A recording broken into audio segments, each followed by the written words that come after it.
आप सुन रहे हैं जगत गुरु तत्वदर्शी संत रामपाल जी महाराज द्वारा लिखित पुस्तक गीता तेरा ज्ञान अमृत का पेज नंबर 115। इस मंत्र में चौथे धाम का वर्णन है।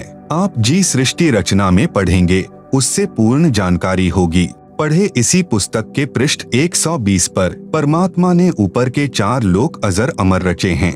नंबर 1 अनामी लोक जो सबसे ऊपर है, नंबर 2 अगम लोक, नंबर 3 अलख लोक, नंबर 4 सत्य लोक। हम पृथ्वी लोक पर हैं। यहाँ से ऊपर के लोकों की गिनती करेंगे तो नंबर 1 सत्य लोक, नंबर 2 अलख लोक, नंबर 3 अगम लोक तथा चौथा अनामी लोक। उस चौथे धाम में बैठकर परमात्मा ने सर्व ब्रह्मांडों व लोकों की रचना की। शेष रचना सत्यलोक में बैठकर की थी। आर्य समाज के अनुवादकों ने तुरिया परमात्मा अर्थात चौथे परमात्मा का वर्णन किया है। यह चौथा धाम है। उसमें मूल पाठ मंत्र 19 का भावार्थ है कि तत्वदर्शी संत चौथे धाम तथा चौथे परमात्मा का विभक्ति यानी भिन्न भिन्न वर्णन करता है। पाठक जन कृपया पढ़ें सृष्टि रचना इसी पुस्तक के पृष्ठ 120 पर, जिससे आप जी को ज्ञान होगा कि लेखक यानी संत रामपाल दास ही वह तत्वदर्शी संत है जो तत्व ज्ञान से परिचित है। विवेचन ऋग्वेद मंडल 9 सूक्त 96 मंत्र 20 का यथार्थ जानते हैं। इस मंत्र का अनुवाद महर्षि दयानंद के चेलों द्वारा किया गया है। इनका दृष्टिकोण यह रहा है कि परमात्मा निराकार है, क्योंकि महर्षि दयानंद जी ने यह बात दृढ़ की है कि परमात्मा निराकार है। इसलिए अनुवादक ने सीधे मंत्र का अनुवाद घुमा फिराकर किया है।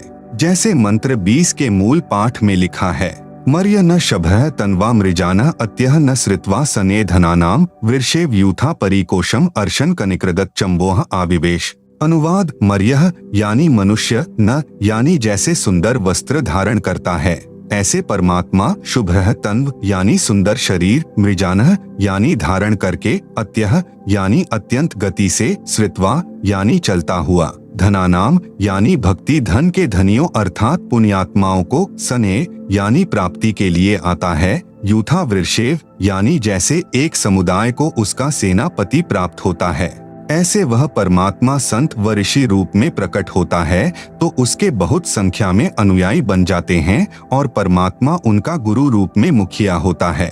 वह परमात्मा परिकोशम यानी प्रथम ब्रह्मांड में, अर्शन यानी प्राप्त होकर अर्थात आकर, कनिकृदत यानी ऊंचे स्वर में सत्य ज्ञान उच्चारण करता हुआ, चंबो यानी पृथ्वी खंड में, अविवेश यानी प्रविष्ट होता है। भावार्थ जैसे पूर्व में वेद मंत्रों में कहा है कि परमात्मा ऊपर के लोक में रहता है, वहां से गति करके पृथ्वी पर आता है, अपने रूप को अर्थात शरीर के तेज को सरल करके आता है। इस ऋग्वेद मंडल 9 सूक्त 96 मंत्र 20 में उसी की पुष्टि की है। कहा है कि परमात्मा ऐसे अन्य शरीर धारण करके पृथ्वी पर आता है जैसे मनुष्य वस्त्र धारण करता है और धनानाम यानी दृढ़ भक्तों यानी अच्छी पुण्यात्माओं को प्राप्त होता है, उनको वाणी उच्चारण करके तत्व ज्ञान सुनाता है। आप सुन रहे हैं जगत गुरु तत्वदर्शी संत रामपाल जी महाराज द्वारा लिखित पुस्तक गीता तेरा ज्ञान अमृत का पेज नंबर 116।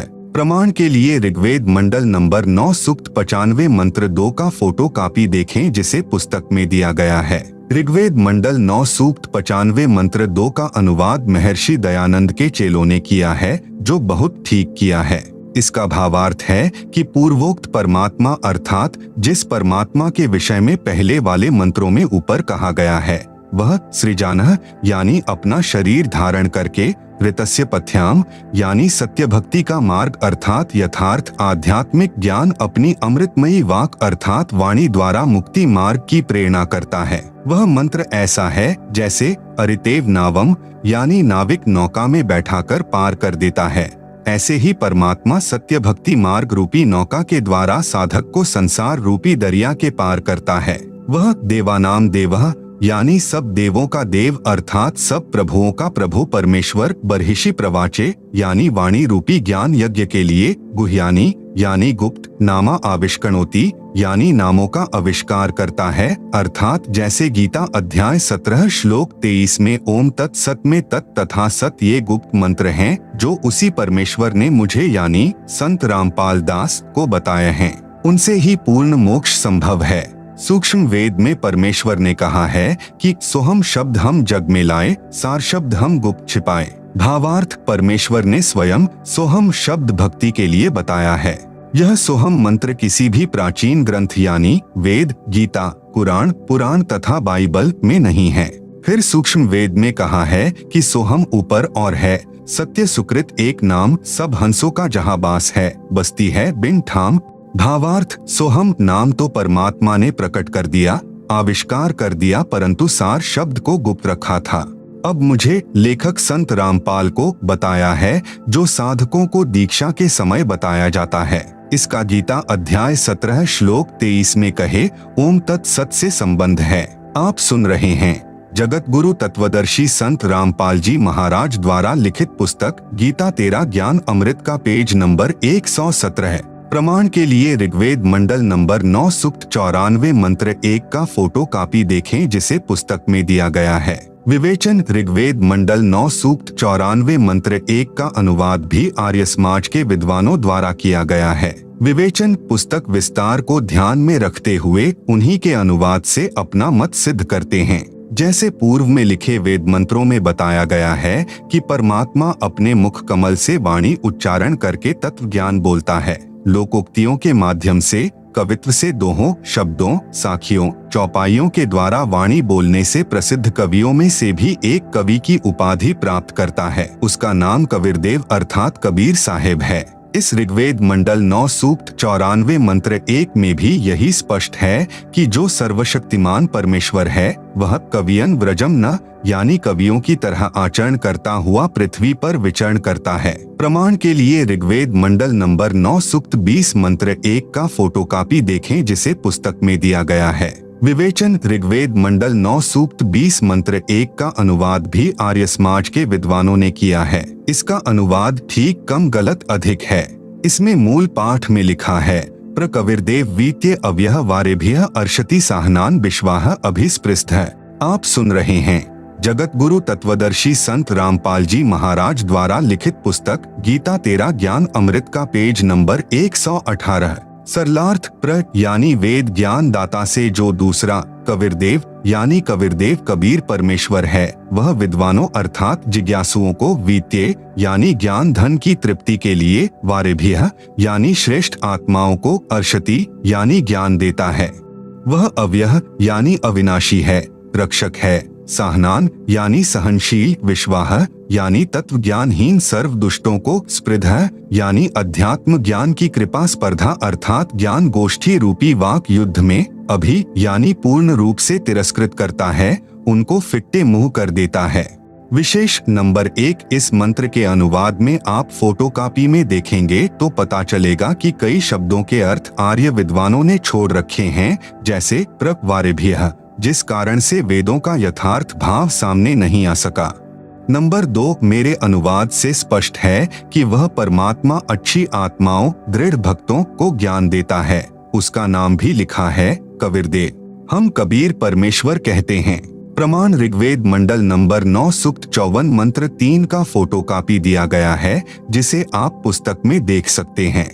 विवेचन, ऋग्वेद मंडल 9 सूक्त 54 मंत्र 3 की फोटोकॉपी में आप देखें। इसका अनुवाद आर्य समाज के विद्वानों ने किया है। उनके अनुवाद में भी स्पष्ट है कि वह परमात्मा भुवनोपरि यानी संपूर्ण ब्रह्मांडों के ऊर्ध्व अर्थात ऊपर, तिष्ठति यानी विराजमान है, ऊपर बैठा है। इसका यथार्थ अनुवाद इस प्रकार है। अयम यानी यह, सोमा देव यानी अमर परमेश्वर, सूर्य यानी सूर्य के, न यानी समान, विश्वानी यानी सर्व को, पुनानः यानी पवित्र करता हुआ, भुवनोपरि यानी सर्व ब्रह्मांडों के ऊर्ध्व अर्थात ऊपर, तिष्ठति यानी बैठा है। भावार्थ, जैसे सूर्य ऊपर है और अपना प्रकाश तथा उष्णता से सर्व को लाभ दे रहा है, इसी प्रकार यह अमर परमेश्वर जिसका ऊपर के मंत्रों में वर्णन किया है, सर्व ब्रह्मांडों के ऊपर बैठकर अपनी निराकार शक्ति से सर्व प्राणियों को लाभ दे रहा है तथा सर्व ब्रह्मांडों का संचालन कर रहा है। तर्क, महर्षि दयानंद का अर्थात आर्य समाजियों का मत है कि परमात्मा किसी एक स्थान पर किसी लोक विशेष में नहीं रहता। आप सुन रहे हैं जगतगुरु तत्वदर्शी संत रामपाल जी महाराज द्वारा लिखित पुस्तक गीता तेरा ज्ञान अमृत का पेज नंबर 119। प्रमाण सत्यार्थ प्रकाश समुल्लास यानी चैप्टर नंबर 7 पृष्ठ 148 पर आर्य साहित्य प्रचार ट्रस्ट 427 गली मंदिर वाली नया बांस दिल्ली 78वां संस्करण। किसी ने प्रश्न किया, ईश्वर व्यापक है व किसी देश विशेष में रहता है? उत्तर महर्षि दयानंद जी का, व्यापक है क्योंकि जो एक देश में रहता तो सर्व अंतर्यामी, सर्वज्ञ, सर्वनियंता, सबका सृष्टा, सबका धर्ता और प्रलयकर्ता नहीं हो सकता। अप्राप्त देश में कर्ता की क्रिया का होना असंभव है। सत्यार्थ प्रकाश से लेख समाप्त। महर्षि दयानंद जी नहीं मानते थे कि परमात्मा किसी देश अर्थात स्थान विशेष पर रहता है। महर्षि दयानंद जी वेद ज्ञान को सत्य ज्ञान मानते थे। आप जी ने अनेकों वेद मंत्रों में अपनी आंखों पढ़ा कि परमेश्वर ऊपर एक स्थान पर रहता है, वहां से गति करके यहाँ भी प्रकट होता है। महर्षि दयानंद तथा आर्यसमाजी परमात्मा को निराकार मानते हैं। प्रमाण सत्यार्थ प्रकाश के समुल्लास नंबर 9 पृष्ठ 176, समुल्लास 7 पृष्ठ 149, समुल्लास 11 पृष्ठ 251 पर कहा है कि परमात्मा निराकार है। प्रिय पाठकों ने अनेकों वेद मंत्रों में पढ़ा कि परमात्मा साकार है, वह मनुष्य जैसा है, ऊपर के लोक में रहता है, वहां से गति करके चलकर आता है, पृथ्वी पर प्रकट होता है। अच्छी आत्माओं को जो दृढ़ भक्त होते हैं उनको मिलता है, उनको तत्व ज्ञान अपने मुख कमल से बोलकर सुनाता है, कवियों की तरह आचरण करता है। पृथ्वी पर विचरण करके परमात्मा अपना अध्यात्म ज्ञान ऊंचे स्वर में उच्चारण करके सुनाता है। गीता अध्याय 4 श्लोक 32 में भी यही प्रमाण है। प्रिय पाठकों, आप स्वयं निर्णय करें किसको कितना अध्यात्म ज्ञान था। विशेष आश्चर्य यह है कि वेद मंत्रों का अनुवाद भी महर्षि दयानंद जी तथा उनके चेलों आर्यसमाजियों ने किया हुआ है, जिसमें उनके मत का विरोध है। निवेदन, वेद मंत्रों की फोटोकॉपियां लगाने का उद्देश्य यह है कि यदि मैं यानी लेखक अनुवाद करके पुस्तक में लगाता तो अन्य व्यक्ति यह कह देते कि संत रामपाल को संस्कृत भाषा का ज्ञान नहीं है, इसलिए इनके अनुवाद पर विश्वास नहीं किया जा सकता। अब यह शंका उत्पन्न नहीं हो सकती। अब तो यह दृढ़ता आएगी कि संत रामपाल दास ने जो वेद मंत्रों का अनुवाद किया है वह यथार्थ है। अब विश्व की उत्पत्ति का ज्ञान कराता हूँ जो स्वयं परमेश्वर ने अपने द्वारा रचे जगत का ज्ञान बताया है। आप सुन रहे हैं जगतगुरु तत्वदर्शी संत रामपाल जी महाराज द्वारा लिखित पुस्तक गीता तेरा ज्ञान अमृत का पेज नंबर 120। संक्षिप्त सृष्टि रचना। सबसे पहले सत्पुरुष अकेले थे, कोई रचना नहीं थी। सर्वप्रथम परमेश्वर जी ने 4 अविनाशी लोक की रचना वचन यानी शब्द से की। नंबर 1 अनामी लोक जिसको अकह लोक भी कहते हैं। नंबर 2 अगम लोक, नंबर 3 अलख लोक, नंबर 4 सतलोक। फिर परमात्मा ने चारों लोकों में 4 रूप धारण किए, 4 उपमात्मक नामों से प्रत्येक लोक में प्रसिद्ध हुए। नंबर 1 अनामी लोक में अनामी पुरुष या अकह पुरुष, नंबर 2 अगम लोक में अगम पुरुष, नंबर 3 अलख लोक में अलख पुरुष, नंबर 4 सतलोक में सतपुरुष उपमात्मक नाम रखे। फिर चारों लोकों में परमात्मा ने वचन से ही एक एक सिंहासन यानी तख्ता बनाया। प्रत्येक सिंहासन पर सम्राट के समान मुकुट आदि धारण करके विराजमान हो गए। फिर सतलोक में परमेश्वर ने अन्य रचना की। एक शब्द यानी वचन से 16 द्वीपों तथा एक मानसरोवर की रचना की। पुनः 16 वचन से 16 पुत्रों की उत्पत्ति की। उनमें मुख्य भूमिका अचिंत, तेज, सहजदास, जोगजीत, कूर्म, इच्छा, धैर्य और ज्ञानी की रही है। अपने पुत्रों को सबक सिखाने के लिए कि समर्थ के बिना कोई कार्य सफल नहीं हो सकता, जिसका काम उसी को साजे और करे तो मूर्ख बाजे। सतपुरुष ने अपने पुत्र अचिंत से कहा कि आप अन्य रचना सतलोक में करें, मैंने कुछ शक्ति तेरे को प्रदान कर दी है। अचिंत ने अपने वचन से अक्षर पुरुष की उत्पत्ति की। अक्षर पुरुष युवा उत्पन्न हुआ, मानसरोवर में स्नान करने गया, उसी जल पर तैरने लगा। कुछ देर में निंद्रा आ गई, सरोवर में गहरा नीचे चला गया। सतलोक में अमर शरीर है, वहां पर शरीर श्वासों पर निर्भर नहीं है। बहुत समय तक अक्षर पुरुष जल से बाहर नहीं आया। अचिंत आगे सृष्टि नहीं कर सका, तब सत्पुरुष यानी परम अक्षर पुरुष ने मानसरोवर पर जाकर कुछ जल अपनी चुल्लू यानी हाथ में लिया। उसका एक विशाल अंडा वचन से बनाया तथा एक आत्मा वचन से उत्पन्न करके अंडे में प्रवेश की और अंडे को जल में छोड़ दिया। जल में अंडा नीचे जाने लगा तो उसकी गड़गड़ाहट के शोर से अक्षर पुरुष की निंद्रा भंग हो गई। अक्षर पुरुष ने क्रोध से देखा कि किसने मुझे जगा दिया। क्रोध उस अंडे पर गिरा तो अंडा फूट गया। उसमें एक युवा तेजोमय व्यक्ति निकला। उसका नाम क्षर पुरुष रखा। आगे चलकर यही काल कहलाया। सत्पुरुष ने दोनों से कहा कि आप जल से बाहर आओ। आप सुन रहे हैं जगत गुरु तत्वदर्शी संत रामपाल जी महाराज द्वारा लिखित पुस्तक गीता तेरा ज्ञान अमृत का पेज नंबर 121। अक्षर पुरुष तुम निंद्रा में थे, तेरे को नींद से उठाने के लिए यह सब किया है। अक्षर पुरुष और क्षर पुरुष से सत्पुरुष ने कहा कि आप दोनों अचिंत के लोक में रहो। कुछ समय के पश्चात क्षर पुरुष, जिसे ज्योति निरंजन काल भी कहते हैं, ने मन में विचार किया कि हम तीन तो एक लोक में रह रहे हैं, मेरे अन्य भाई एक एक द्वीप में रह रहे हैं। यह विचार कर उसने अलग द्वीप प्राप्त करने के लिए तप प्रारंभ किया। इससे पहले सत्पुरुष जी ने अपने पुत्र अचिंत से कहा कि आप सृष्टि रचना नहीं कर सकते। मैंने तुम्हें यह शिक्षा देने के लिए ही आपसे कहा कि अन्य रचना कर, परंतु अचिंत आप तो अक्षर पुरुष को भी नहीं उठा सके। अब आगे कोई भी यह कोशिश न करना। सर्व रचना मैं अपनी शब्द शक्ति से रचूंगा। सत्पुरुष जी ने सतलोक में असंख्यों लोक रचे तथा प्रत्येक में अपने वचन यानी शब्द से अन्य आत्माओं की उत्पत्ति की। ये सब लोक सत्पुरुष के सिंहासन के इर्द गिर्द थे। इनमें केवल नरहंस, सतलोक में मनुष्यों को हंस कहते हैं, ही रहते हैं और उनको परमेश्वर ने शक्ति दे रखी है कि वे अपना परिवार नरहंस वचन से उत्पन्न कर सकते हैं। वे केवल 2 पुत्र ही उत्पन्न कर सकते हैं।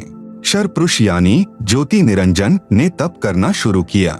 उसने 70 युग तक तप किया। सत्पुरुष जी ने क्षर पुरुष से पूछा कि आप तप किस लिए कर रहे हो? क्षर पुरुष ने कहा कि यह स्थान मेरे लिए कम है, मुझे अलग स्थान चाहिए। परमेश्वर यानी सत्पुरुष जी ने उसे 70 युग के तप के प्रतिफल में 21 ब्रह्मांड दे दिए जो सतलोक के बाहरी क्षेत्र में थे, जैसे 21 प्लॉट मिल गए हों।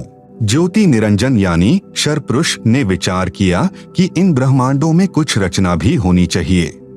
उसके लिए फिर 70 युग तक तप किया। फिर सत्पुरुष जी ने पूछा कि अब क्या चाहता है? क्षर पुरुष ने कहा कि सृष्टि रचना की सामग्री देने की कृपा करें।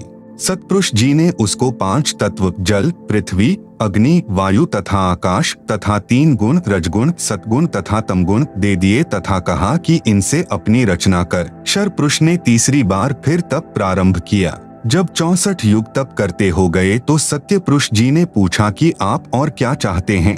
क्षर पुरुष यानी ज्योति निरंजन ने कहा कि मुझे कुछ आत्मा दे दो, मेरा अकेले का दिल नहीं लग रहा।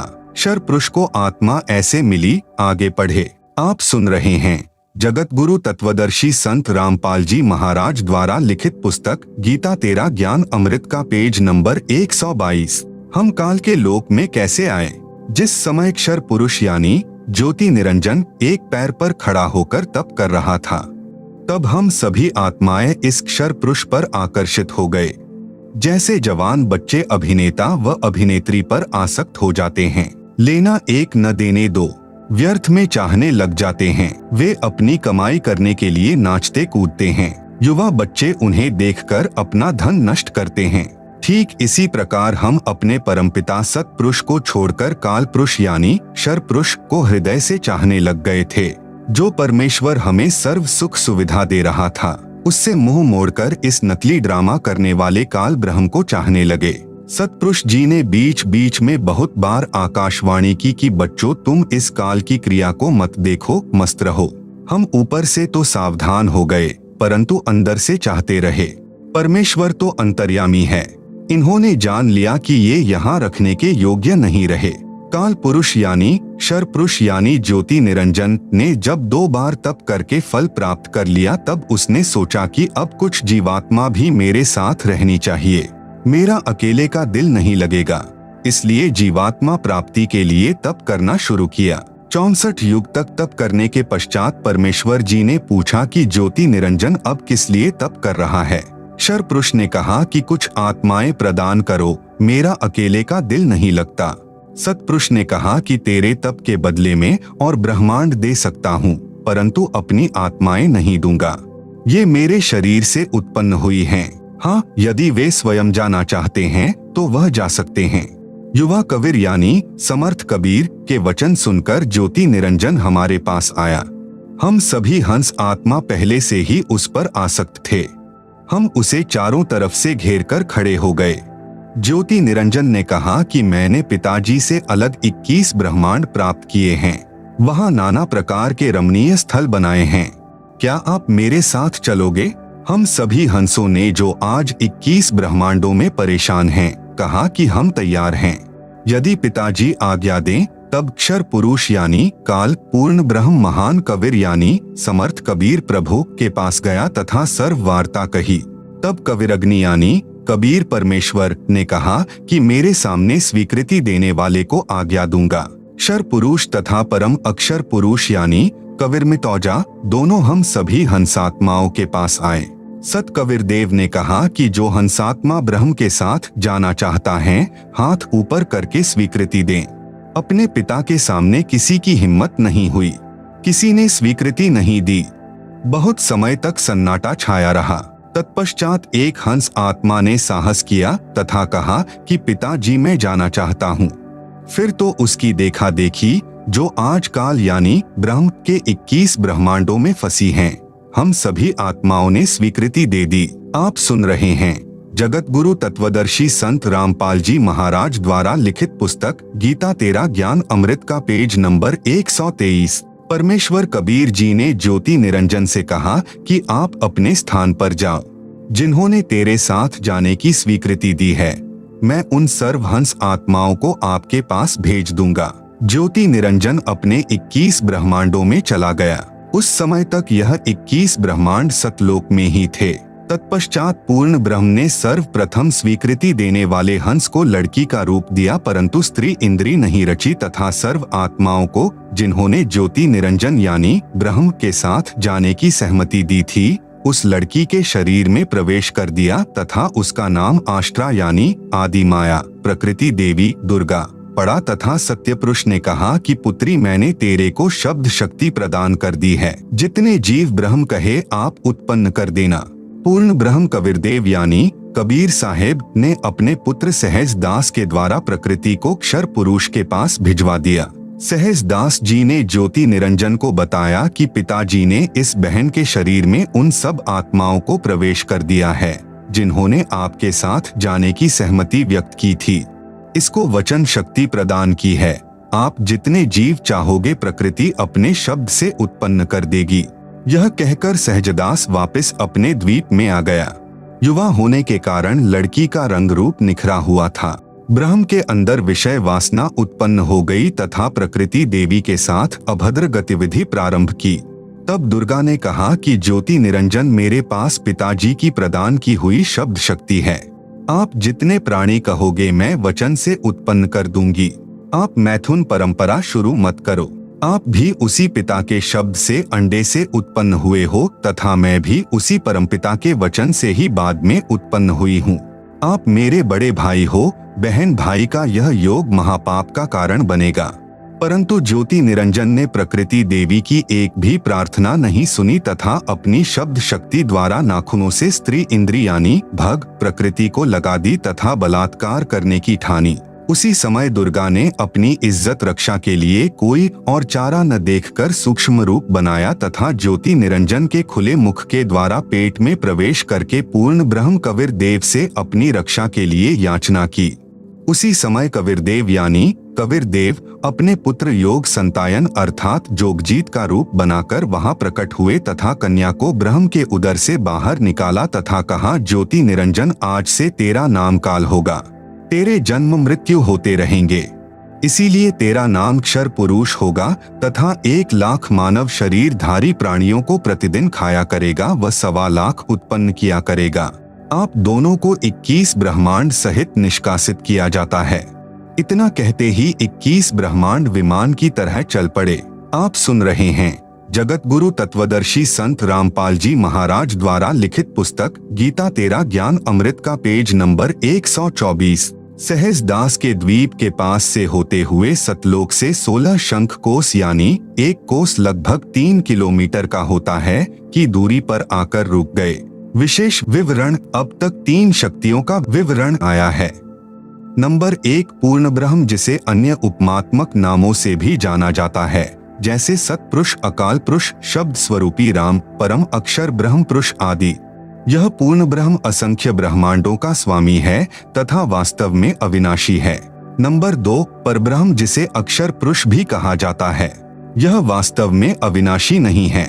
यह 7 शंख ब्रह्मांडों का स्वामी है। नंबर 3 ब्रह्म, जिसे ज्योति निरंजन, काल, कैल, शर पुरुष तथा धर्मराय आदि नामों से जाना जाता है, जो केवल 21 ब्रह्मांड का स्वामी है।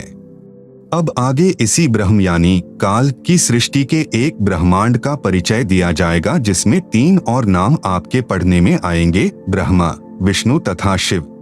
ब्रह्म तथा ब्रह्मा में भेद। एक ब्रह्मांड में बने सर्वोपरि स्थान पर ब्रह्म यानी शर पुरुष स्वयं 3 गुप्त स्थानों की रचना करके ब्रह्मा, विष्णु तथा शिव रूप में रहता है तथा अपनी पत्नी प्रकृति यानी दुर्गा के सहयोग से 3 पुत्रों की उत्पत्ति करता है। उनके नाम भी ब्रह्मा, विष्णु तथा शिव ही रखता है। जो ब्रह्म का पुत्र ब्रह्मा है, वह एक ब्रह्मांड में केवल 3 लोकों, पृथ्वी लोक, स्वर्ग लोक तथा पाताल लोक में एक रजोगुण विभाग का मंत्री यानी स्वामी है। इसे त्रिलोकीय ब्रह्मा कहा है तथा ब्रह्म जो ब्रह्मलोक में ब्रह्मा रूप में रहता है, उसे महाब्रह्मा व ब्रह्मलोकीय ब्रह्मा कहा है। इसी ब्रह्म यानी काल को सदाशिव, महाशिव, महाविष्णु भी कहा है। श्री विष्णु पुराण में प्रमाण चतुर्थ अंश अध्याय 1 पृष्ठ 230 से 231 पर श्री ब्रह्मा जी ने कहा, जिस अजन्मा सर्वमय विधाता परमेश्वर का आदि, मध्य, अंत, स्वरूप, स्वभाव और सार हम नहीं जान पाते। श्लोक 83। जो मेरा रूप धारण कर संसार की रचना करता है, स्थिति के समय जो पुरुष रूप है तथा जो रुद्र रूप से विश्व का ग्रास कर जाता है, अनंत रूप से संपूर्ण जगत को धारण करता है। श्लोक 86। जगत गुरु तत्वदर्शी संत रामपाल जी महाराज द्वारा लिखित पुस्तक गीता तेरा ज्ञान अमृत का पेज नंबर 125 पर एक ब्रह्मांड का लघु चित्र दिया गया है, जिसे आप पुस्तक में देख सकते हैं। आप सुन रहे हैं जगत गुरु तत्वदर्शी संत रामपाल जी महाराज द्वारा लिखित पुस्तक गीता तेरा ज्ञान अमृत का पेज नंबर 126। श्री ब्रह्मा जी, श्री विष्णु जी व श्री शिव जी की उत्पत्ति। काल यानी ब्रह्म ने प्रकृति यानी दुर्गा से कहा कि अब मेरा कौन क्या बिगाड़ेगा, मनमानी करूंगा। प्रकृति ने फिर प्रार्थना की कि आप कुछ शर्म करो। प्रथम तो आप मेरे बड़े भाई हो, क्योंकि उसी पूर्ण परमात्मा यानी कबीरदेव की वचन शक्ति से आपकी यानी ब्रह्म की अंडे से उत्पत्ति हुई तथा बाद में मेरी उत्पत्ति उसी परमेश्वर के वचन से हुई है। दूसरे, मैं आपके पेट से बाहर निकली हूँ। मैं आपकी बेटी हुई तथा आप मेरे पिता हुए। इन पवित्र नातों में बिगाड़ करना महापाप होगा। मेरे पास पिता की प्रदान की हुई शब्द शक्ति है। जितने प्राणी आप कहोगे मैं वचन से उत्पन्न कर दूंगी। ज्योति निरंजन ने दुर्गा की एक भी विनय नहीं सुनी तथा कहा कि मुझे जो सजा मिलनी थी मिल गई। मुझे सतलोक से निष्कासित कर दिया। अब मैं मनमानी करूंगा। यह कहकर काल पुरुष यानी शर पुरुष ने प्रकृति के साथ जबरदस्ती शादी की तथा 3 पुत्रों रजगुण युक्त ब्रह्मा जी, सतगुण युक्त विष्णु जी तथा तमगुण युक्त शिव शंकर जी की उत्पत्ति की। जवान होने तक तीनों पुत्रों को दुर्गा के द्वारा अचेत करवा देता है। फिर युवा होने पर श्री ब्रह्मा जी को कमल के फूल पर, श्री विष्णु जी को शेष नाग की शया पर तथा श्री शिव जी को कैलाश पर्वत पर सचेत करके इकट्ठे कर देता है। तत्पश्चात प्रकृति यानी दुर्गा द्वारा इन तीनों का विवाह कर दिया जाता है तथा एक ब्रह्मांड में 3 लोकों, स्वर्ग लोक, पृथ्वी लोक तथा पाताल लोक में एक एक विभाग के मंत्री पद को संभालता है। एक ब्रह्मांड में एक ब्रह्मलोक की रचना की है। उसी में 3 गुप्त स्थान बनाए हैं। एक रजोगुण प्रधान स्थान है, जहां पर यह ब्रह्म यानी काल स्वयं महाब्रह्मा यानी मुख्यमंत्री रूप में रहता है तथा अपनी पत्नी दुर्गा को महासावित्री रूप में रखता है। इन दोनों के संयोग से जो पुत्र इस स्थान पर उत्पन्न होता है वह स्वतः ही रजोगुणी बन जाता है। दूसरा स्थान सतोगुण प्रधान स्थान बनाया है। वहां पर यह क्षर पुरुष स्वयं महाविष्णु रूप बनाकर रहता है तथा अपनी पत्नी दुर्गा को महालक्ष्मी रूप में रखकर जो पुत्र उत्पन्न करता है उसका नाम विष्णु रखता है। वह बालक सतोगुण युक्त होता है तथा तीसरा इसी काल ने वहीं पर एक तमोगुण प्रधान क्षेत्र बनाया है। उसमें यह स्वयं सदाशिव रूप बनाकर रहता है तथा अपनी पत्नी दुर्गा को महापार्वती रूप में रखता है। इन दोनों के पति पत्नी व्यवहार से जो पुत्र उत्पन्न होता है उसका नाम शिव रख देते हैं तथा तमोगुण युक्त कर देते हैं। आप सुन रहे हैं जगत गुरु तत्वदर्शी संत रामपाल जी महाराज द्वारा लिखित पुस्तक गीता तेरा ज्ञान अमृत का पेज नंबर 127। प्रमाण के लिए देखें पवित्र श्री शिव महापुराण विधवेश्वर संहिता के पृष्ठ 24 से 26 पर, जिसमें ब्रह्मा विष्णु रुद्र तथा महेश्वर से अन्य सदाशिव है तथा रुद्र संहिता अध्याय 6 तथा 7, 9 पृष्ठ नंबर 100 से 105 तथा 110 पर अनुवाद करता श्री हनुमान प्रसाद पोद्दार, गीता प्रेस गोरखपुर से प्रकाशित तथा पवित्र श्रीमद् देवी महापुराण तीसरा स्कंद पृष्ठ नंबर 114 से 123 तक, गीता प्रेस गोरखपुर से प्रकाशित, जिसके अनुवाद करता है श्री हनुमान प्रसाद पोद्दार चिमन लाल गोस्वामी। फिर इन्हीं को धोखे में रखकर अपने खाने के लिए जीवों की उत्पत्ति श्री ब्रह्मा जी द्वारा तथा स्थिति एक दूसरे को मोह ममता में रखकर काल जाल में रखना श्री विष्णु जी से तथा सहाय, क्योंकि काल पुरुष को श्रापवश 1 लाख मानव शरीर धारी प्राणियों के सूक्ष्म शरीर से मैल निकालकर खाना होता है। उसके लिए 21वें ब्रह्मांड में एक तप्तशिला है जो स्वतः गर्म रहती है, उस पर गर्म करके मैल पिघलाकर खाता है। जीव मरते नहीं परंतु कष्ट असहनीय होता है। फिर प्राणियों को कर्म आधार पर अन्य शरीर प्रदान करता है, श्री शिव जी द्वारा करवाता है। जैसे किसी मकान में 3 कमरे बने हों, एक कमरे में अश्लील चित्र लगे हों, उस कमरे में जाते ही मन में वैसे ही मलिन विचार उत्पन्न हो जाते हैं। दूसरे कमरे में साधु संतों भक्तों के चित्र लगे हों तो मन में अच्छे विचार प्रभु का चिंतन ही बना रहता है। तीसरे कमरे में देश भक्तों व शहीदों के चित्र लगे हों तो मन में वैसे ही जोशीले विचार उत्पन्न हो जाते हैं। ठीक इसी प्रकार ब्रह्म यानी काल ने अपनी सूझबूझ से उपरोक्त तीनों गुण प्रधान स्थानों की रचना की हुई है। आप सुन रहे हैं जगत गुरु तत्वदर्शी संत रामपाल जी महाराज द्वारा लिखित पुस्तक गीता तेरा ज्ञान अमृत का पेज नंबर 128 पर ब्रह्मलोक का लघु चित्र तथा पेज नंबर 129 पर ज्योति निरंजन यानी काल ब्रह्म के लोक यानी 21 ब्रह्मांड का लघु चित्र दिया गया है, जिसे आप पुस्तक में देख सकते हैं। आप सुन रहे हैं जगत गुरु तत्वदर्शी संत रामपाल जी महाराज द्वारा लिखित पुस्तक गीता तेरा ज्ञान अमृत का पेज नंबर 130। संपूर्ण सृष्टि रचना सूक्ष्म वेद से निष्कर्ष रूप सृष्टि रचना का वर्णन। प्रभु प्रेमी आत्माएं प्रथम बार निम्न सृष्टि की रचना को पढ़ेंगे तो ऐसे लगेगा जैसे दंत कथा हो, परंतु सर्व पवित्र सद्ग्रंथों के प्रमाणों को पढ़कर दांतों तले उंगली दबाएंगे कि यह वास्तविक अमृत ज्ञान कहाँ छुपा था। कृपया धैर्य के साथ पढ़ते रहिए तथा इस अमृत ज्ञान को सुरक्षित रखें, आपकी 101 पीढ़ी तक काम आएगा। पवित्रात्माएं कृपया सत्यनारायण यानी अविनाशी प्रभु सत्पुरुष द्वारा रची सृष्टि रचना का वास्तविक ज्ञान पढ़े। नंबर 1 पूर्ण ब्रह्म। इस सृष्टि रचना में सत्पुरुष सतलोक का स्वामी यानी प्रभु, अलख पुरुष अलख लोक का स्वामी यानी प्रभु, अगम पुरुष अगम लोक का स्वामी यानी प्रभु तथा अनामी पुरुष अनामी अकह लोक का स्वामी यानी प्रभु तो एक ही पूर्ण ब्रह्म है जो वास्तव में अविनाशी प्रभु है, जो भिन्न भिन्न रूप धारण करके अपने चारों लोकों में रहता है, जिसके अंतर्गत असंख्य ब्रह्मांड आते हैं। नंबर 2 परब्रह्म। यह केवल 7 संख ब्रह्मांड का स्वामी यानी प्रभु है। यह अक्षर पुरुष भी कहलाता है, परंतु यह तथा इसके ब्रह्मांड भी वास्तव में अविनाशी नहीं है। नंबर 3 ब्रह्म। यह केवल 21 ब्रह्मांड का स्वामी यानी प्रभु है। इसे क्षर पुरुष, ज्योति निरंजन, काल आदि उपमा से जाना जाता है। यह तथा इसके सर्व ब्रह्मांड नाशवान हैं। उपरोक्त तीनों पुरुषों यानी प्रभुओं का प्रमाण पवित्र श्रीमद्भगवत गीता अध्याय 15 श्लोक 16-17 में भी है। नंबर 4 ब्रह्मा इसी ब्रह्म का ज्येष्ठ पुत्र है, विष्णु मध्य वाला पुत्र है तथा शिव अंतिम तीसरा पुत्र है। ये तीनों ब्रह्म के पुत्र केवल एक ब्रह्मांड में एक विभाग यानी गुण के स्वामी यानी प्रभु हैं तथा नाशवान हैं। विस्तृत विवरण के लिए कृपया पढ़ें निम्नलिखित सृष्टि रचना। कबीरदेव यानी कबीर परमेश्वर ने सूक्ष्म वेद अर्थात कबीरबाणी में अपने द्वारा रची सृष्टि का ज्ञान स्वयं ही बताया है, जो निम्नलिखित है। सर्वप्रथम केवल एक स्थान अनामी यानी अनामय लोक था, जिसे अकह लोक भी कहा जाता है। पूर्ण परमात्मा उस अनामी लोक में अकेला रहता था। उस परमात्मा का वास्तविक नाम कबीरदेव अर्थात कबीर परमेश्वर है। सभी आत्माएं उस पूर्ण धनी के शरीर में समाई हुई थी। इसी कबीरदेव का उपमात्मक यानी पदवी का नाम अनामी पुरुष है। पुरुष का अर्थ प्रभु होता है।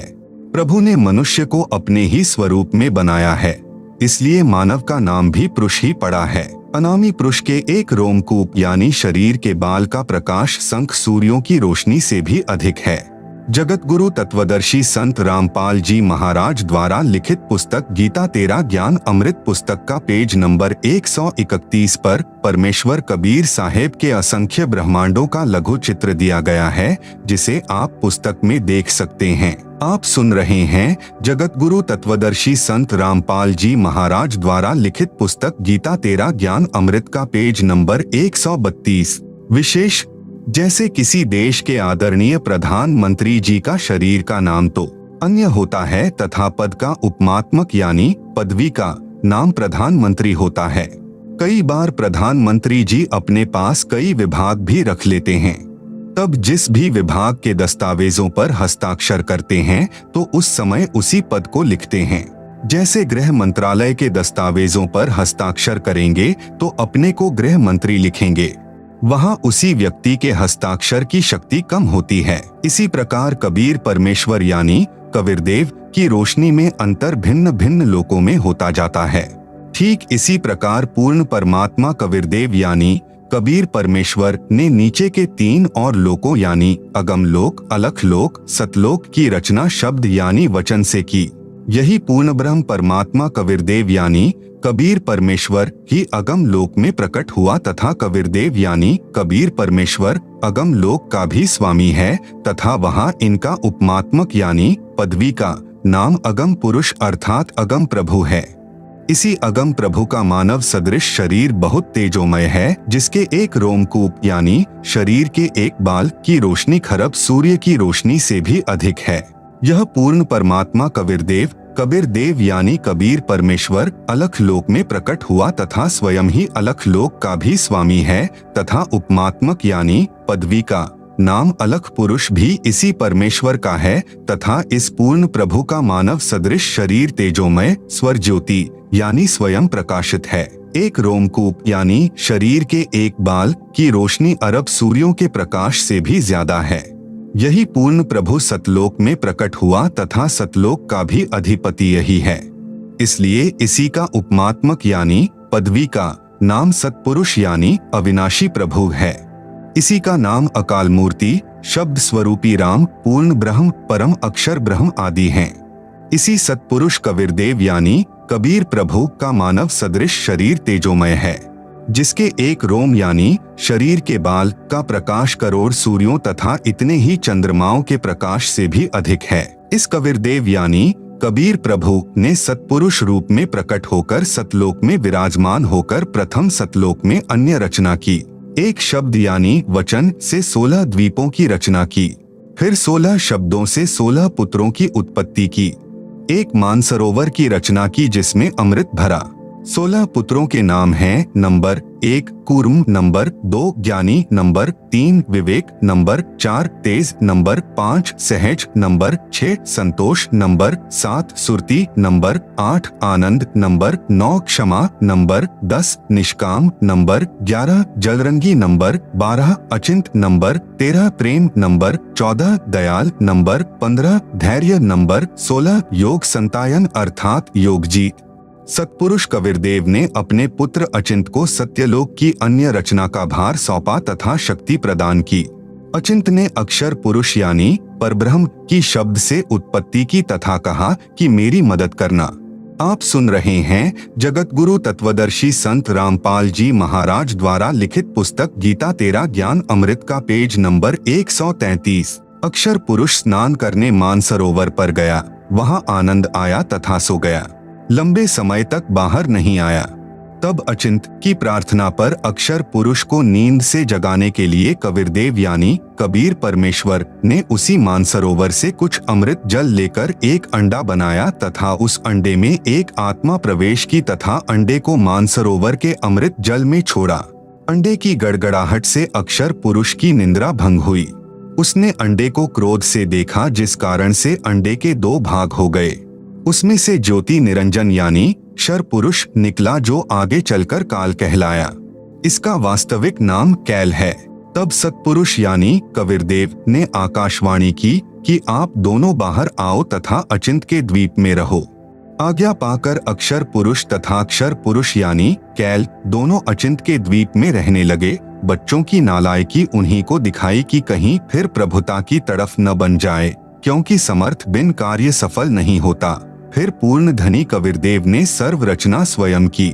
अपनी शब्द शक्ति से एक राजेश्वरी यानी राष्ट्रीय शक्ति उत्पन्न की, जिससे सर्व ब्रह्मांडों को स्थापित किया। इसी को पराशक्ति परानंदनी भी कहते हैं। पूर्ण ब्रह्म ने सर्व आत्माओं को अपने ही अंदर से अपनी वचन शक्ति से अपने मानव शरीर सदृश उत्पन्न किया। प्रत्येक हंस आत्मा का परमात्मा जैसा ही शरीर रचा, जिसका तेज 16 सूर्यों जैसा मानव सदृश ही है। परंतु परमेश्वर के शरीर के एक रोमकूप का प्रकाश करोड़ों सूर्यों से भी ज्यादा है। बहुत समय उपरांत क्षर पुरुष यानी ज्योति निरंजन ने सोचा कि हम तीनों यानी अचिंत अक्षर पुरुष क्षर पुरुष एक द्वीप में रह रहे हैं तथा अन्य एक द्वीप में रह रहे हैं। मैं भी साधना करके अलग द्वीप प्राप्त करूंगा। उसने ऐसा विचार करके एक पैर पर खड़ा होकर 70 युग तक तप किया। आत्माएं काल के जाल में कैसे फंसी? विशेष जब ब्रह्म यानी ज्योति निरंजन तप कर रहा था, हम सभी आत्माएं जो आज ज्योति निरंजन के 21 ब्रह्मांडों में रहते हैं, इसकी साधना पर आसक्त हो गए तथा अंतरात्मा से इसे चाहने लगे। अपने सुखदायी प्रभु सत्य पुरुष से विमुख हो गए, जिस कारण से पतिव्रता पद से गिर गए। पूर्ण प्रभु के बार बार सावधान करने पर भी हमारी आसक्ति क्षर पुरुष से नहीं हटी। यही प्रभाव आज भी काल सृष्टि में विद्यमान है। जैसे नौजवान बच्चे फिल्म स्टारों यानी अभिनेताओं तथा अभिनेत्रियों की बनावटी अदाओं तथा अपने रोजगार उद्देश्य से कर रहे भूमिका पर अति आसक्त हो जाते हैं, रोकने से नहीं रुकते। यदि कोई अभिनेता या अभिनेत्री निकटवर्ती शहर में आ जाए तो देखें उन नादान बच्चों की भीड़ केवल दर्शन करने के लिए बहुसंख्या में एकत्रित हो जाती हैं। आप सुन रहे हैं जगत गुरु तत्वदर्शी संत रामपाल जी महाराज द्वारा लिखित पुस्तक गीता तेरा ज्ञान अमृत का पेज नंबर 134। लेना एक न देने दो, रोजी रोटी अभिनेता कमा रहे हैं, नौजवान बच्चे लुट रहे हैं। माता पिता कितना ही समझाएं किंतु बच्चे नहीं मानते। कहीं न कहीं कभी न कभी लुक छिप कर जाते ही रहते हैं। पूर्ण ब्रह्म कबीरदेव यानी कबीर प्रभु ने क्षर पुरुष से पूछा कि बोलो क्या चाहते हो। उसने कहा कि पिताजी यह स्थान मेरे लिए कम है, मुझे अलग से द्वीप प्रदान करने की कृपा करें। हक्का कबीर यानी सत कबीर ने उसे 21 ब्रह्मांड प्रदान कर दिए। कुछ समय उपरांत ज्योति निरंजन ने सोचा इसमें कुछ रचना करनी चाहिए। खाली ब्रह्मांड यानी प्लाट किस काम के? यह विचार कर 70 युग तप करके पूर्ण परमात्मा कबीरदेव यानी कबीर प्रभु से रचना सामग्री की याचना की। सत्पुरुष ने उसे 3 गुण तथा 5 तत्व प्रदान कर दिए, जिससे ब्रह्म यानी ज्योति निरंजन ने अपने ब्रह्मांडों में कुछ रचना की। फिर सोचा कि इसमें जीव भी होने चाहिए, अकेले का दिल नहीं लगता। यह विचार करके 64 युग तक फिर तप किया। पूर्ण परमात्मा कबीरदेव के पूछने पर बताया कि मुझे कुछ आत्मा दे दो, मेरा अकेले का दिल नहीं लग रहा। तब सत्पुरुष कबीरअग्नि यानी कबीर परमेश्वर ने कहा कि ब्रह्म तेरे तप के प्रतिफल में मैं तुझे और ब्रह्मांड दे सकता हूँ, परंतु मेरी आत्माओं को किसी भी जप तप साधना के फल रूप में नहीं दे सकता। हाँ, यदि कोई स्वेच्छा से तेरे साथ जाना चाहे तो वह जा सकता है। युवा कबीर यानी समर्थ कबीर के वचन सुनकर ज्योति निरंजन हमारे पास आया। हम सभी हंस आत्मा पहले से ही उस पर आसक्त थे। हम उसे चारों तरफ से घेर कर खड़े हो गए। ज्योति निरंजन ने कहा कि मैंने पिताजी से अलग 21 ब्रह्मांड प्राप्त किए हैं। वहां नाना प्रकार के रमणीय स्थल बनाए हैं। क्या आप मेरे साथ चलोगे? हम सभी हंसों ने, जो आज 21 ब्रह्मांडों में परेशान हैं, कहा कि हम तैयार हैं, यदि पिताजी आज्ञा दें। तब क्षर पुरुष पूर्ण ब्रह्म महान कबीर यानी समर्थ कबीर प्रभु के पास गया तथा सर्व वार्ता कही। तब कबीरग्नि यानी कबीर परमेश्वर ने कहा कि मेरे सामने स्वीकृति देने वाले को आज्ञा दूंगा। क्षर पुरुष तथा परम अक्षर पुरुष यानी कबीर मितौजा यानी कबीर अमित औजा यानी जिसकी शक्ति का कोई वार नहीं, वह कबीर, दोनों हम सभी हंसात्माओं के पास आए। सत कबीर देव ने कहा कि जो हंस आत्मा ब्रह्म के साथ जाना चाहता है, हाथ ऊपर करके स्वीकृति दे। अपने पिता के सामने किसी की हिम्मत नहीं हुई, किसी ने स्वीकृति नहीं दी। बहुत समय तक सन्नाटा छाया रहा। तत्पश्चात एक हंस आत्मा ने साहस किया तथा कहा कि पिताजी मैं जाना चाहता हूँ। फिर तो उसकी देखा देखी, जो आज काल यानी ब्रह्म के 21 ब्रह्मांडों में फंसी हैं, हम सभी आत्माओं ने स्वीकृति दे दी। परमेश्वर कबीर जी ने ज्योति निरंजन से कहा कि आप अपने स्थान पर जाओ। जिन्होंने तेरे साथ जाने की स्वीकृति दी है, मैं उन सर्व हंस आत्माओं को आपके पास भेज दूंगा। आप सुन रहे हैं जगत गुरु तत्वदर्शी संत रामपाल जी महाराज द्वारा लिखित पुस्तक गीता तेरा ज्ञान अमृत का पेज नंबर 135। ज्योति निरंजन अपने 21 ब्रह्मांडों में चला गया। उस समय तक यह 21 ब्रह्मांड सतलोक में ही थे। तत्पश्चात पूर्ण ब्रह्म ने सर्वप्रथम स्वीकृति देने वाले हंस को लड़की का रूप दिया, परंतु स्त्री इंद्री नहीं रची तथा सर्व आत्माओं को, जिन्होंने ज्योति निरंजन यानी ब्रह्म के साथ जाने की सहमति दी थी, उस लड़की के शरीर में प्रवेश कर दिया तथा उसका नाम आष्ट्रा यानी आदि माया प्रकृति देवी दुर्गा पड़ा तथा सत्य पुरुष ने कहा कि पुत्री, मैंने तेरे को शब्द शक्ति प्रदान कर दी है। जितने जीव ब्रह्म कहे आप उत्पन्न कर देना। पूर्ण ब्रह्म कबीर देव यानी कबीर साहेब अपने पुत्र सहज दास के द्वारा प्रकृति को क्षर पुरुष के पास भिजवा दिया। सहज दास जी ने ज्योति निरंजन को बताया कि पिताजी ने इस बहन के शरीर में उन सर्व आत्माओं को प्रवेश कर दिया है, जिन्होंने आपके साथ जाने की सहमति व्यक्त की थी तथा इसको पिताजी ने वचन शक्ति प्रदान की है। आप जितने जीव चाहोगे प्रकृति अपने शब्द से उत्पन्न कर देगी। यह कहकर सहजदास वापस अपने द्वीप में आ गया। युवा होने के कारण लड़की का रंग रूप निखरा हुआ था। ब्रह्म के अंदर विषय वासना उत्पन्न हो गई तथा प्रकृति देवी के साथ अभद्र गतिविधि प्रारंभ की। तब दुर्गा ने कहा कि ज्योति निरंजन, मेरे पास पिताजी की प्रदान की हुई शब्द शक्ति है। आप जितने प्राणी कहोगे मैं वचन से उत्पन्न कर दूंगी। आप मैथुन परंपरा शुरू मत करो। आप भी उसी पिता के शब्द से अंडे से उत्पन्न हुए हो तथा मैं भी उसी परमपिता के वचन से ही बाद में उत्पन्न हुई हूँ। आप मेरे बड़े भाई हो, बहन भाई का यह योग महापाप का कारण बनेगा। परंतु ज्योति निरंजन ने प्रकृति देवी की एक भी प्रार्थना नहीं सुनी तथा अपनी शब्द शक्ति द्वारा नाखूनों से स्त्री इंद्री यानी भग प्रकृति को लगा दी तथा बलात्कार करने की ठानी। उसी समय दुर्गा ने अपनी इज्जत रक्षा के लिए कोई और चारा न देख सूक्ष्म रूप बनाया तथा ज्योति निरंजन के खुले मुख के द्वारा पेट में प्रवेश करके पूर्ण ब्रह्म कबीर देव से अपनी रक्षा के लिए याचना की। उसी समय कबीर देव यानी कबीर देव अपने पुत्र योग संतायन अर्थात जोगजीत का रूप बनाकर वहां प्रकट हुए तथा कन्या को ब्रह्म के उदर से बाहर निकाला तथा कहा कि ज्योति निरंजन, आज से तेरा नाम काल होगा। तेरे जन्म मृत्यु होते रहेंगे, इसीलिए तेरा नाम क्षर पुरुष होगा तथा 1 लाख मानव शरीरधारी प्राणियों को प्रतिदिन खाया करेगा व 1.25 लाख उत्पन्न किया करेगा। आप दोनों को 21 ब्रह्मांड सहित निष्कासित किया जाता है। इतना कहते ही 21 ब्रह्मांड विमान की तरह चल पड़े। सहज दास के द्वीप के पास से होते हुए सतलोक से 16 संख कोस यानी 1 कोस लगभग 3 किलोमीटर का होता है की दूरी पर आकर रुक गए। जगत गुरु तत्वदर्शी संत रामपाल जी महाराज द्वारा लिखित पुस्तक गीता तेरा ज्ञान अमृत का पेज नंबर 136 पर एक ब्रह्मांड का लघु चित्र दिया गया है, जिसे आप पुस्तक में देख सकते हैं।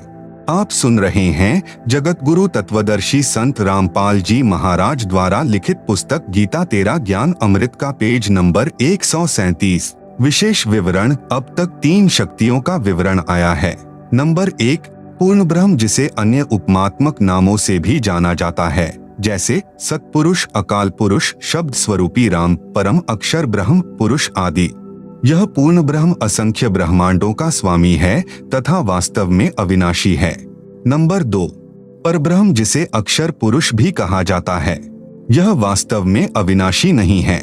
यह 7 शंख ब्रह्मांडों का स्वामी है।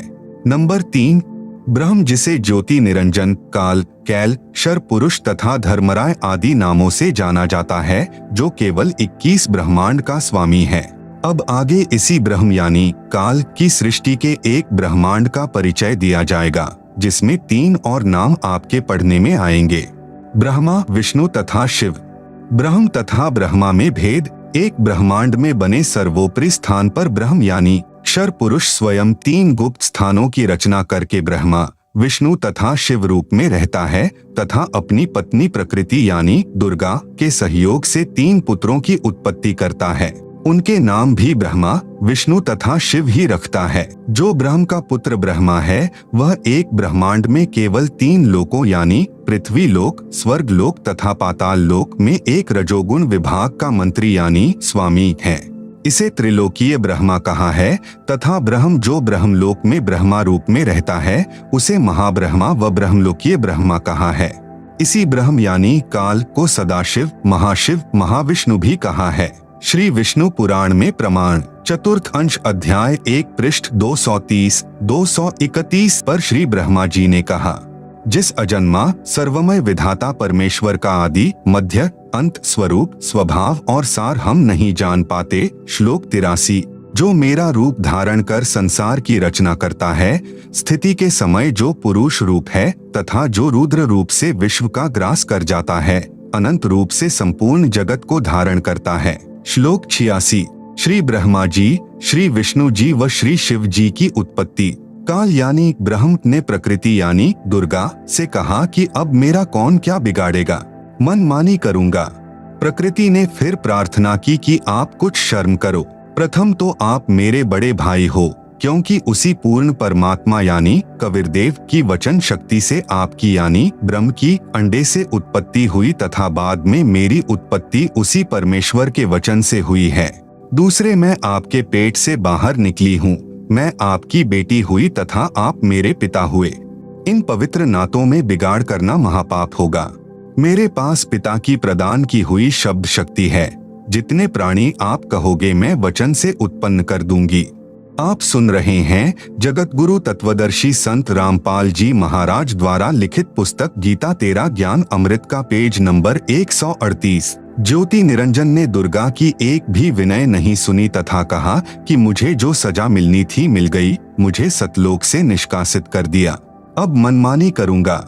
यह कहकर काल पुरुष यानी शर पुरुष ने प्रकृति के साथ जबरदस्ती शादी की तथा 3 पुत्रों यानी रजगुण युक्त ब्रह्मा जी, सतगुण युक्त विष्णु जी तथा तमगुण युक्त शिव शंकर जी की उत्पत्ति की। जवान होने तक तीनों पुत्रों को दुर्गा के द्वारा अचेत करवा देता है। फिर युवा होने पर श्री ब्रह्मा जी को कमल के फूल पर, श्री विष्णु जी को शेष नाग की शया पर तथा श्री शिव जी को कैलाश पर्वत पर सचेत करके इकट्ठे कर देता है। तत्पश्चात प्रकृति दुर्गा द्वारा इन तीनों का विवाह कर दिया जाता है तथा एक ब्रह्मांड में 3 लोकों यानी स्वर्ग लोक, पृथ्वी लोक तथा पाताल लोक में एक एक विभाग के मंत्री यानी प्रभु नियुक्त कर देता है। जैसे श्री ब्रह्मा जी को रजोगुण विभाग का तथा विष्णु जी को सत्तोगुण विभाग का तथा श्री शिव शंकर जी को तमोगुण विभाग का प्रभु बनाया तथा काल ब्रह्म स्वयं गुप्त यानी महाब्रह्मा, महाविष्णु, महाशिव रूप से मुख्य मंत्री पद को संभालता है। एक ब्रह्मांड में एक ब्रह्मलोक की रचना की है, उसी में 3 गुप्त स्थान बनाए हैं। एक रजोगुण प्रधान स्थान है जहाँ पर यह ब्रह्म यानी काल स्वयं महाब्रह्मा मुख्यमंत्री रूप में रहता है तथा अपनी पत्नी दुर्गा को महासावित्री रूप में रखता है। इन दोनों के संयोग से जो पुत्र इस स्थान पर उत्पन्न होता है वह स्वतः ही रजोगुणी बन जाता है। दूसरा स्थान सतोगुण प्रधान स्थान बनाया है। वहाँ पर यह क्षर पुरुष स्वयं महाविष्णु रूप बनाकर रहता है तथा अपनी पत्नी दुर्गा को महालक्ष्मी रूप में रखकर जो पुत्र उत्पन्न करता है उसका नाम विष्णु रखता है। वह बालक सतोगुण युक्त होता है तथा तीसरा इसी काल ने वहीं पर एक तमोगुण प्रधान क्षेत्र बनाया है, उसमें यह स्वयं सदाशिव रूप बनाकर रहता है तथा अपनी पत्नी दुर्गा को महापार्वती रूप में रखता है। इन दोनों के पति पत्नी व्यवहार से जो पुत्र उत्पन्न होता है उसका नाम शिव रख देते हैं तथा तमोगुण युक्त कर देते हैं। प्रमाण के लिए देखें पवित्र श्री शिव महापुराण विधवेश्वर संहिता पृष्ठ 24-26, जिसमें ब्रह्मा, विष्णु, रुद्र तथा महेश्वर से अन्य सदाशिव है तथा रुद्र संहिता अध्याय 6 तथा 7-9 पृष्ठ नंबर 100 से 105 तथा 110 पर अनुवाद करता श्री हनुमान प्रसाद पोद्दार, गीता प्रेस गोरखपुर से प्रकाशित तथा पवित्र श्रीमद् देवी महापुराण तीसरा स्कंद पृष्ठ नंबर 114 से 123 तक, गीता प्रेस गोरखपुर से प्रकाशित, जिसके अनुवाद करता हैं श्री हनुमान प्रसाद पोद्दार चिमन लाल गोस्वामी। फिर इन्हीं को धोखे में रखकर अपने खाने के लिए जीवों की उत्पत्ति श्री ब्रह्मा जी द्वारा तथा स्थिति एक दूसरे को मोह ममता में रखकर काल जाल में रखना श्री विष्णु जी से तथा सहार, क्योंकि काल पुरुष को शापवश 1,00,000 मानव शरीर धारी प्राणियों के सूक्ष्म शरीर से मैल निकालकर खाना होता है। आप सुन रहे हैं जगत गुरु तत्वदर्शी संत रामपाल जी महाराज द्वारा लिखित पुस्तक गीता तेरा ज्ञान अमृत का पेज नंबर 139। उसके लिए 21वें ब्रह्मांड में एक तप्तशिला है जो स्वतः गर्म रहती है, उस पर गर्म करके मैल पिघला कर खाता है। जीव मरते नहीं परंतु कष्ट असहनीय होता है। फिर प्राणियों को कर्म आधार पर अन्य शरीर प्रदान करता है, श्री शिव जी द्वारा करवाता है। जैसे किसी मकान में 3 कमरे बने हों, एक कमरे में अश्लील चित्र लगे हों, उस कमरे में जाते ही मन में वैसे ही मलिन विचार उत्पन्न हो जाते हैं। दूसरे कमरे में साधु संतों भक्तों के चित्र लगे हों तो मन में अच्छे विचार प्रभु का चिंतन ही बना रहता है। तीसरे कमरे में देश भक्तों व शहीदों के चित्र लगे हों तो मन में वैसे ही जोशीले विचार उत्पन्न हो जाते हैं। ठीक इसी प्रकार ब्रह्म यानी काल ने अपनी सूझबूझ से उपरोक्त तीनों गुण प्रधान स्थानों की रचना की हुई है। तीनों गुण क्या हैं? प्रमाण सहित तीनों गुण रजगुण ब्रह्मा जी, सतगुण विष्णु जी, तमगुण शिव जी हैं। ब्रह्म यानी काल तथा प्रकृति यानी दुर्गा से उत्पन्न हुए हैं तथा तीनों नाशवान हैं। प्रमाण गीता प्रेस गोरखपुर से प्रकाशित श्री शिव महापुराण, जिसके संपादक हैं श्री हनुमान प्रसाद पोद्दार, पृष्ठ संख्या 24 से 26 विधवेश्वर संहिता तथा पृष्ठ 110 अध्याय 9 रुद्र संहिता। इस प्रकार ब्रह्मा, विष्णु तथा शिव तीनों देवताओं में गुण हैं, परंतु शिव यानी ब्रह्म काल गुणातीत कहा गया है। दूसरा प्रमाण गीता प्रेस गोरखपुर से प्रकाशित श्रीमद् देवी भागवत पुराण, जिसके संपादक हैं श्री हनुमान प्रसाद पोद्दार चिमन लाल गोस्वामी, तीसरा स्कंद अध्याय 5 पृष्ठ 123। भगवान विष्णु ने दुर्गा की स्तुति की, कहा कि मैं यानी विष्णु, ब्रह्मा तथा शंकर तुम्हारी कृपा से विद्यमान हैं। हमारा तो आविर्भाव यानी जन्म तथा तिरोभाव यानी मृत्यु होती है। हम नित्य यानी अविनाशी नहीं हैं। तुम ही नित्य हो, जगत जननी हो, प्रकृति और सनातनी देवी हो। भगवान शंकर ने कहा, यदि भगवान ब्रह्मा तथा भगवान विष्णु तुम ही से उत्पन्न हुए हैं तो उनके बाद उत्पन्न होने वाला मैं तमोगुणी लीला करने वाला शंकर क्या तुम्हारी संतान नहीं हुआ? अर्थात मुझे भी उत्पन्न करने वाली तुम ही हो। इस संसार की सृष्टि स्थिति संहार में तुम्हारे गुण सदा सर्वदा हैं। इन्हीं तीनों गुणों से उत्पन्न हम ब्रह्मा, विष्णु तथा शंकर नियमानुसार कार्य में तत्पर रहते हैं। उपरोक्त यह विवरण केवल हिंदी में अनुवादित श्री देवी महापुराण से है, जिसमें कुछ तथ्यों को छुपाया गया है। इसलिए यही प्रमाण देखें श्रीमद् देवी भागवत महापुराण सभाष्टिकम संहात्यम, खेमराज श्री कृष्णदास प्रकाशन मुंबई। इसमें संस्कृत सहित हिंदी अनुवाद किया है। तीसरा स्कंद अध्याय 4 पृष्ठ 10 श्लोक 42। ब्रह्मा अहम ईश्वरः फिलते प्रभावात् सर्वे वयम जनियुता न यदा तु नित्याः के अन्ये सुराः शतमख प्रमुखाः च नित्या नित्या त्वमेव जननी प्रकृतिः पुराणा।